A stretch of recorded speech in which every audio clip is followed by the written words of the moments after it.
not great at speaking in front of people, so I'm going to be referring to my notes a bit. So, yeah. So, as Sarah said, my name's Sean. I've been involved with the UPA for a couple of months now. And I want to talk to you about my usage of cannabis, which is actually for, well, not quite mental health things. I have Asperger's syndrome, which is a kind of autism.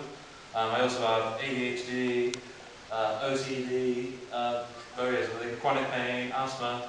Incidentally, cannabis works very well for all of those. It's a very holistic medicine. That's not really that sounds a very hippy-dippy term, but really it just means it's treating the whole person.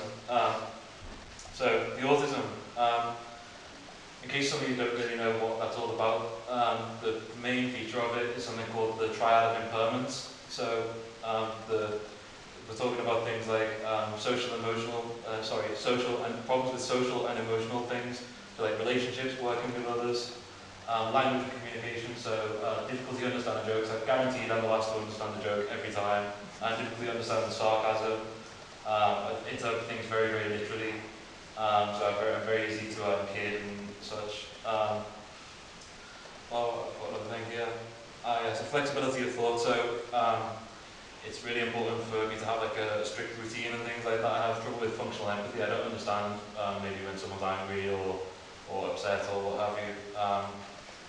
So yeah, there's actually no treatments. Sorry, one of the other things that it often comes with are mental health problems, like comorbid mental health problems. So we're talking things like anxiety and depression and stuff like that, which I do suffer from. And there are no treatments for it, like for Asperger's syndrome, none whatsoever, that are licensed for adults. Some of the symptoms can be treated. So the anxiety and the depression can be treated with antidepressants. The emotional instability which often comes with it can be treated with antipsychotics. There can be talking therapies for the mental health problems. Excuse me. So I've tried most of these treatments. I've lost count of the number of antidepressants I've tried actually. None of them have worked for me. In fact, they made me absolutely crazy. They made me anxious, they made me depressed, they made me suicidal, very aggressive and just generally unstable. Antipsychotics, well, they're often used to treat, like I said, the emotional instabilities and stuff from this.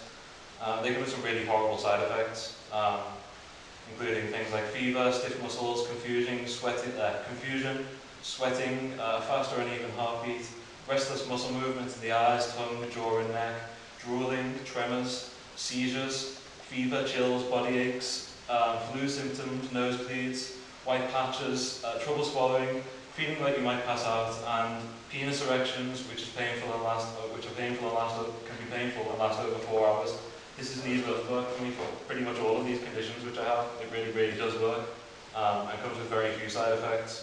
And to be truthful, there are a few things like tachycardia. That means an increased heart rate. Shallow breathing, although that doesn't happen to me. Dizziness, although again that doesn't happen to me. Red eyes, that happens to me, but only when I get really, really high.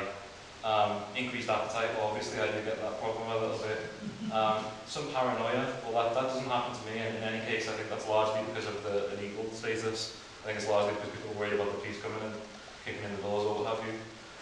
Slurred reactions, I say that really doesn't happen to me at all. I'm very lucky to get very few side effects from cannabis. Decreased blood pressure, well, I don't think many people are going to complain about that. And probably the most important side effect of all from cannabis is enjoying life, for me at least. Excuse me, so for me, clearly cannabis is safer and superior treatment to me. So the question comes up, why can't I have cannabis? And my answer to that is because of political cowardice. Because our politicians are more concerned about not upsetting their voters than they are about doing the right thing. But for me, that's simply not acceptable because people are suffering. There are children with epilepsy dying. There are people with cancer who are dying and suffering because of this. And to me, refusing to do something about that because you're scared of losing a few votes is capricious and it's malevolent. Excuse me. People are suffering because they're taking horrible pharmaceuticals given by the fistful, which cost the NHS an absolute fortune. Otherwise, good police officers are reduced to, and I apologise for this one, but the level of thuggery, the level of common thugs where they're kicking down disabled people's doors, stealing their medicine and dragging them away in chains. I can't think of another word for that other than thuggery. And, excuse me, that people are being subjected to violence, humiliation, and further ostracisation that disabled people already have, and difficulties staying in work and stuff like that. And by criminalising them, we're making that even more difficult. We're taking the most vulnerable people in our society, making them more vulnerable and pushing them to the edges. And if that's not acceptable, that's evil. I don't think there's any other word for it than evil. That's what I wanted to say. Thanks, everyone.